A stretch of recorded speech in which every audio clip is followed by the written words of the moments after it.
Boa noite, meus irmãos. Que a paz seja com todos. Amém? Amém. Vamos fazer uma oração antes de começar a compartilhar a palavra com vocês. Quero orar por esse momento. Senhor, em nome de Jesus, obrigado ao Senhor, porque nós estamos aqui essa noite para podermos, ó Senhor, juntos refletir sobre a Tua palavra. Saber o significado de tudo aquilo daquilo que ela representa para nós. E do que ela pode fazer através do poder que há nela, em Cristo Jesus. Assim nós te agradecemos. Em nome de Jesus, amém. Amém, meus irmãos. Eu quero compartilhar com vocês uma palavra, meus irmãos, a respeito de Jesus no caminho de Emaús. Eu quero falar para vocês a respeito, o tema dessa palavra que eu quero compartilhar com vocês, eu coloquei um tema nela para nós podermos refletir sobre esse tema. Dentro dessa palavra, que significa depois da sexta-feira. Para contextualizar o texto que eu vou ler para vocês, que é o texto de Lucas, capítulo 24, do versículo 13 ao 35, eu quero contextualizar isso e quero mostrar para vocês o seguinte: Jesus, depois de várias caminhadas, de curas, milagres, anunciando a respeito do reino de Deus, falando para as pessoas de forma de parábolas, através de enigmas, junto com seus discípulos, ele foi entregue na mão dos pecadores e foi crucificado. Esse é o contexto daquilo que vai se desenrolar no texto que eu vou ler para vocês a respeito do caminho de Emaús. Jesus, todo mundo se entristeceu. Os discípulos se espalharam, se esconderam, as pessoas ficaram tristes, uma comoção geral, uma notícia de grande tristeza na sexta-feira, que antecedia o domingo de Páscoa. Todo mundo muito triste, muita tristeza, comoção. As pessoas já haviam esquecido tudo aquilo que ele fez, tudo que ele havia falado, tudo o que ele disse que haveria de acontecer a respeito dele. E o sentimento era de comoção. E indo pelo caminho de Emaús, 2 discípulos estão nessa direção. Emaús ficava aproximadamente, de acordo com algumas traduções, 10 quilômetros aproximadamente de Jerusalém. Como Jesus foi considerado um criminoso e morto e condenado, aqueles que andavam com ele automaticamente correram e fugiram e se esconderam. Alguns se distanciaram também para evitar maiores danos e maiores problemas. E para pensar sobre o dia depois da sexta-feira, eu quero ler esse texto, eu quero compartilhar com vocês a respeito disso. Lucas capítulo 24, do versículo 13 ao 35. Eis que no mesmo dia iam 2 deles para uma aldeia que estava distante de Jerusalém 60 estádios, ou 10 quilômetros, cujo nome era Emaús.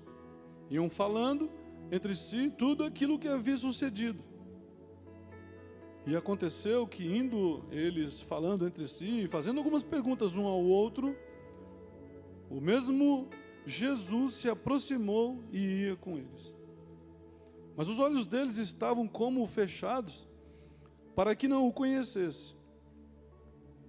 E ele lhes disse: que palavras são essas que, caminhando, vocês estão trocando entre vocês?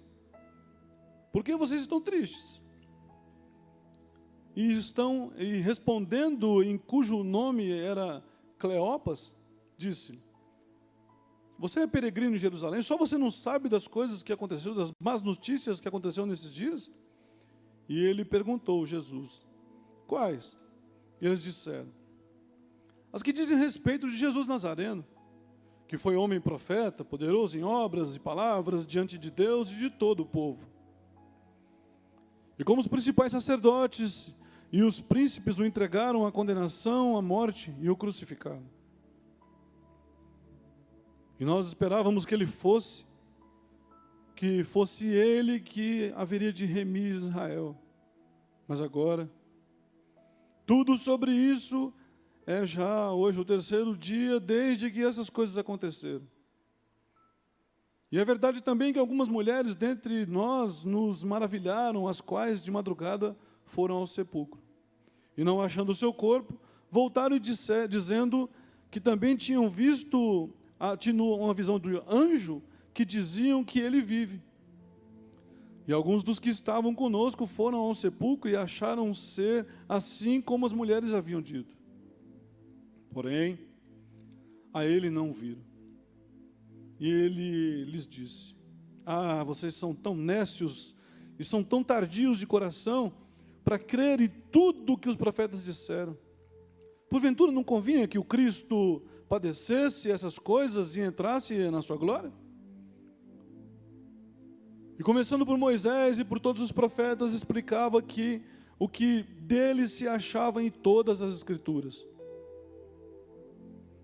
E chegaram à aldeia para onde iam, e ele como que ia mais longe, e eles o constrangeram dizendo: fica conosco, já está tarde, o dia já está se escondendo. E entrou para ficar com eles. E aconteceu que, estando à mesa, tomando o pão, o abençoou e o partiu e lhes deu. Abriram-se os olhos então e o conheceram, e ele desapareceu. E disseram um para o outro: porventura não ardia o seu coração, o nosso coração, quando ele falava pelo caminho? E nos abria os olhos a respeito das Escrituras? E na mesma hora, havendo-se, tornaram para Jerusalém, acharam congregados os 11 e os que estavam com eles, os quais diziam: ressuscitou verdadeiramente o Senhor e apareceu a Simão. E eles lhes contaram o que acontecera no caminho e como lhe havia partido o pão. Quais são as notícias de hoje? Quais são as coisas que têm trazido inquietude para o seu coração? Será que nós estamos ainda hoje vivendo preocupados com as notícias ruins?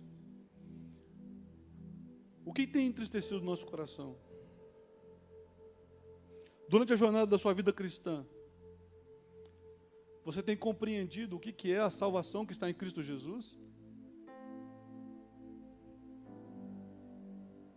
Você entende para qual propósito Jesus Cristo veio a esse mundo? O que esperar de um ser tão poderoso, tão grande em obras, sábio, poderoso em palavras?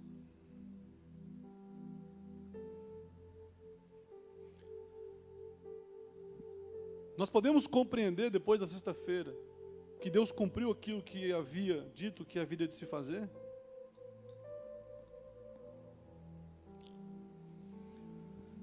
Foi dito a respeito de Jesus, antes que ele nascesse, o anjo disse para Maria da seguinte forma, no livro de Lucas, capítulo 1, versículo 30, ele disse: disse-lhe então o anjo: Maria, não temas, porque você achou graça diante de Deus, Maria. E eis que no seu ventre conceberás e dará luz a um filho, e você vai pôr o nome nele de Jesus. E este será grande, será chamado Filho do Altíssimo. E o Senhor Deus lhe dará o trono de Davi, o seu pai.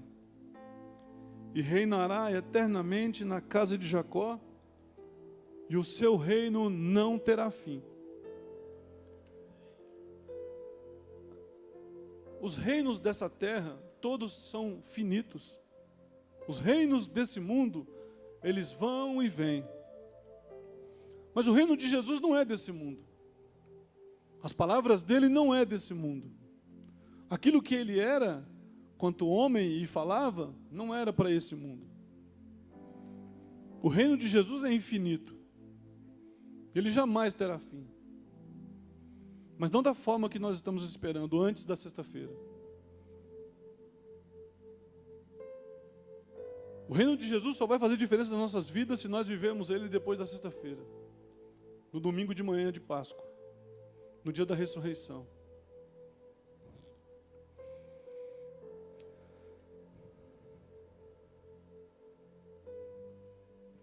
Por que nós estamos vivendo as notícias antes da sexta-feira? porque muitos se entristeceram. Ele curou tanta gente. Ele ressuscitou o morto. Mas isso não era nada em vista daquilo que estava para acontecer depois da sexta-feira. Se Jesus curou alguém aqui já alguma vez, é como se ele tivesse feito um remendo em você. Se Jesus resolveu algum problema na sua vida, os problemas vão vir de novo. Todos os dias vocês vão ter problemas. Todos os dias vocês vão passar por dores e sofrimentos. Tivemos essa semana um episódio que foi meio marcante e até um pouco irônico. Um rapaz que escapou de um acidente lá do avião do Chapecó, do time de Chapecó lá. Morreram 70 e tantas pessoas e ele escapou, ileso. E 2 anos depois, jogando futebol, teve uma morte súbita. Todo mundo chocado. Por quê? Porque às vezes nós pensamos que as coisas boas que acontecem nesse mundo são para sempre. E nós nos apegamos a elas. Nós vemos a igreja orar pelos nossos problemas, nós vemos a igreja buscar a solução para as nossas dificuldades, e até encontramos. Mas infelizmente, o mal sempre vai estar à porta, sempre vai acontecer o mal novamente. Mas o que nos faz fortes? O que nos faz maiores do que todas essas coisas? É quando nós estamos olhando para o que Jesus se tornou depois da sexta-feira, no domingo de manhã. Na sexta-feira, depois da sexta-feira, no domingo pela manhã, quando ele ressuscitou, ele venceu a morte. Ele mudou o desígnio que estava sobre cada um daqueles que estavam condenados eternamente por causa do pecado original do homem, do ser humano.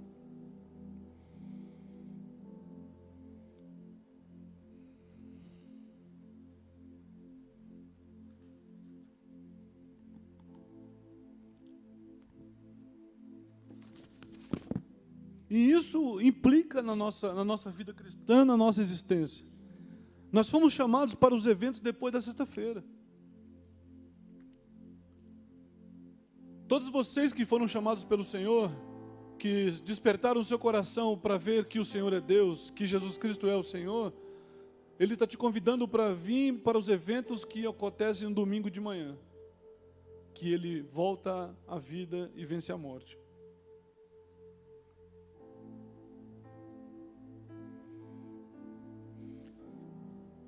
Depois da sexta-feira, ele se torna o rei.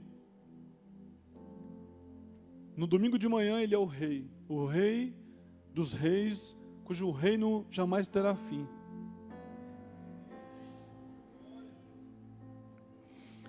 Depois do domingo de manhã, na sexta-feira, é sofrimento. No domingo de manhã, ele estabelece uma aliança para todos aqueles que creram nele. Está escrito em Romanos, você pode ver isso em Romanos capítulo 8, no versículo 29 ao 30. Porque antes conheceu também, os predestinou para serem conforme a imagem do seu Filho, a fim de que ele seja o primogênito entre muitos. E aos que predestinou, a esses também chamou. E aos que chamou, a estes também justificou. E aos que justificou, a este também glorificou. Jesus não tem nos chamado para vivermos uma vida somente com a expectativa nesse mundo. O que nos faz fortes e nos fortalece, nos torna poderosos em obras, em todas as coisas, é quando nós andamos com a certeza daquilo que Ele se tornou depois da ressurreição. Por isso os discípulos estavam tristes, porque eles ainda estavam embotados, embanhados da tristeza, das frustrações da vida, aquilo que tem levado pessoas dentro da igreja a viverem frustradas, tristes, embotadas às alegrias delas. Por quê? Porque elas se entristecem, porque os problemas voltaram. E eu quero dizer para você essa noite, que os problemas sempre vão acontecer, enquanto você estiver nesse mundo. Jesus pode remendar você hoje, para você continuar a caminhada, mas você está no mundo. O que vai sustentar você é quando ele disse assim, ó, no mundo tereis aflição, mas o que vai sustentar você é o bom ânimo. o bom ânimo de saber que Jesus Cristo ressuscitou. Muitos de nós queremos que o cristianismo aconteça nas nossas vidas de forma natural. Não vai acontecer de forma natural. Por isso, no livro de Atos, o autor de Atos, a quem eles atribuem a Lucas, lá no livro de Atos, capítulo 2, versículo 42, ele fala: e perseveravam na doutrina dos apóstolos, na comunhão, no partir do pão e nas orações. Eles não oravam porque eles achavam fácil. Eles não estavam juntos porque era fácil. Eles não ouviam o que os discípulos falavam porque era fácil. Eles precisavam perseverar em todas essas coisas. Nós precisamos perseverar no reino de Deus. A vida cristã não vai acontecer naturalmente. Não pensa você que porque você disse um dia na vida que você crê que Jesus Cristo é o Senhor, as coisas vão mudar. Continue orando. Se existe um problema que você não consegue resolver, continue buscando solução. Mas não se apeguem nessas coisas. Se apeguem que Jesus Cristo é o Rei. E como Ele vive, nós também para sempre viveremos. Nós temos que nos apegar nas coisas que são vindouras, estão por vir. E não naquilo que está se perdendo todos os dias. Por isso Ele disse: não ajunteis tesouros na terra, onde a traça e a ferrugem corrói e destrói, onde o ladrão arromba e roubam. Mas acumuleis tesouros no céu, onde ninguém pode tirar de você. Porque todas as coisas que nós buscamos nesse mundo são perecíveis. E nós não devemos buscar com a ênfase o que é perecível. Muitas pessoas estão buscando o poder de Deus na sua vida. E eu quero constranger vocês que o poder de Deus é misericórdia, compaixão, benignidade, bondade, mansidão. Se essas coisas não operam nas nossas vidas, o poder de Deus não opera em nós. O poder de Deus nas nossas vidas agora em Cristo Jesus não é como no Antigo Testamento, que Deus soltava raio, trovão, terremotos. Não vai acontecer isso mais. Porque o Espírito dele opera naqueles a quem ele tem chamado.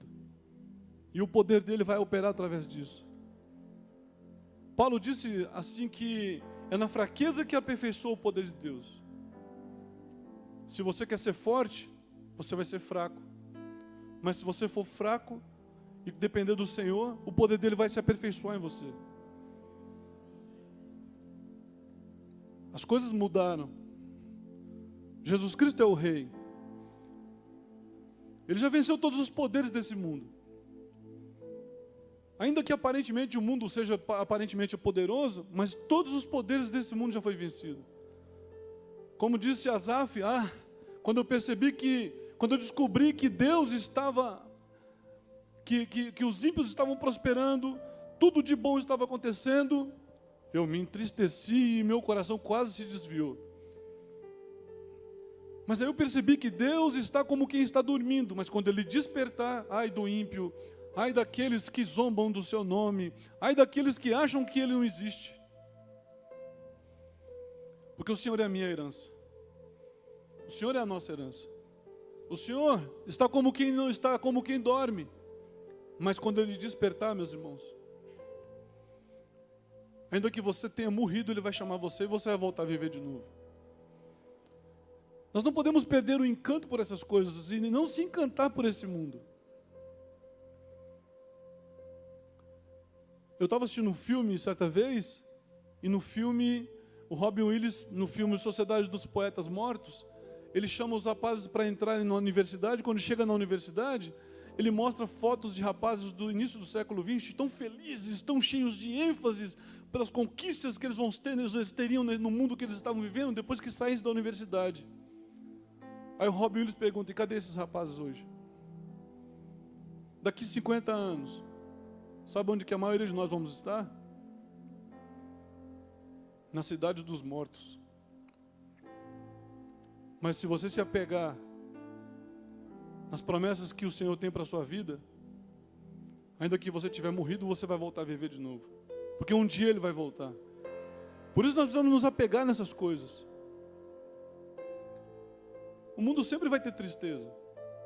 Sempre os problemas vão voltar. ainda que você se esforce, se empenhe o máximo, você nunca vai parar de ter problemas.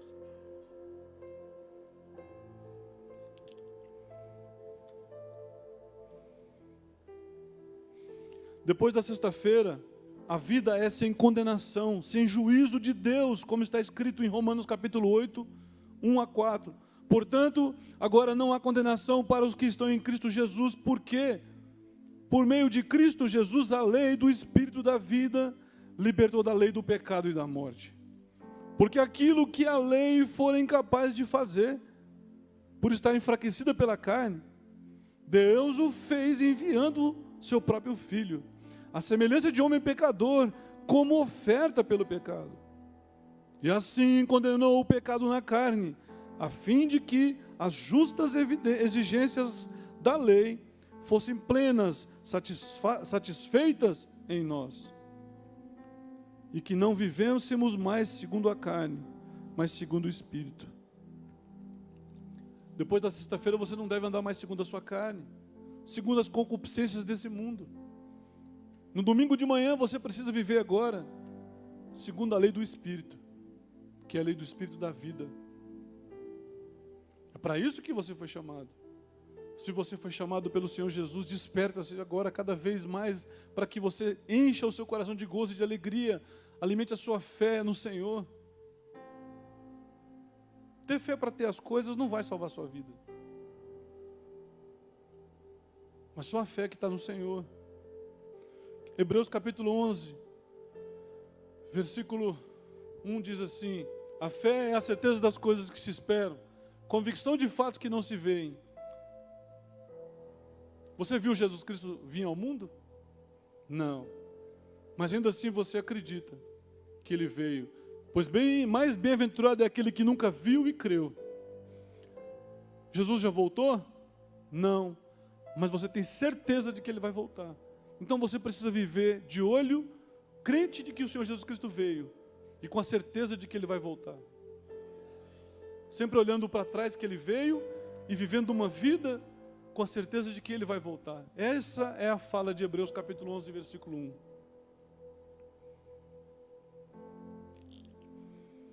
Os discípulos, eles viram Jesus, mas agora eles precisavam viver depois de domingo. Porque antes de domingo é tristeza e frustração. E eu quero concluir para vocês dizendo o seguinte: devemos viver não pelos eventos antes da cruz, pois são eventos embotados de quem vive segundo o curso desse mundo. Sentimentos de frustração, vida cativa, almas aprisionadas no passado, uma vida religiosa e miserável, sentidos amortecidos, buscando um evangelho utilitarista, que nós podemos identificar como uma síndrome de Emaús. O que eles queriam por evangelho de Cristo? Restaura Israel, ó Senhor, utilidade para Cristo. Como Cristo não respondeu suas utilidades, aquilo que eles esperavam dele, gerou-se frustração, tristeza.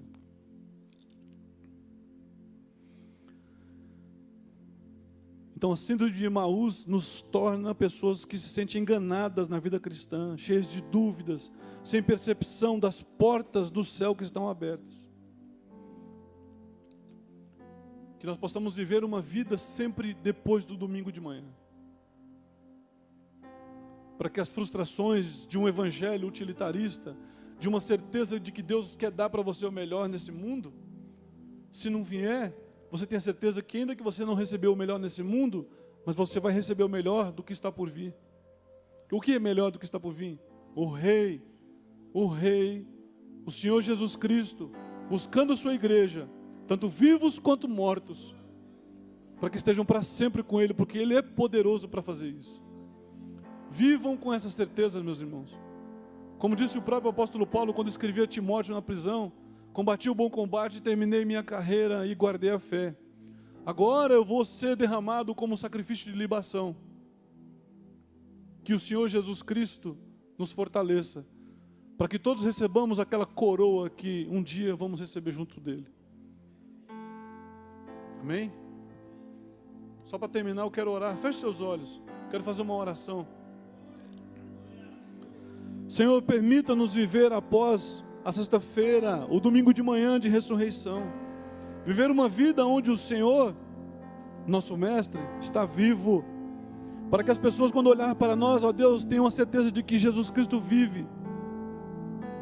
Que possamos viver de acordo com as boas novas que nos foi anunciada. Assim nós te pedimos, em nome de Jesus. Amém.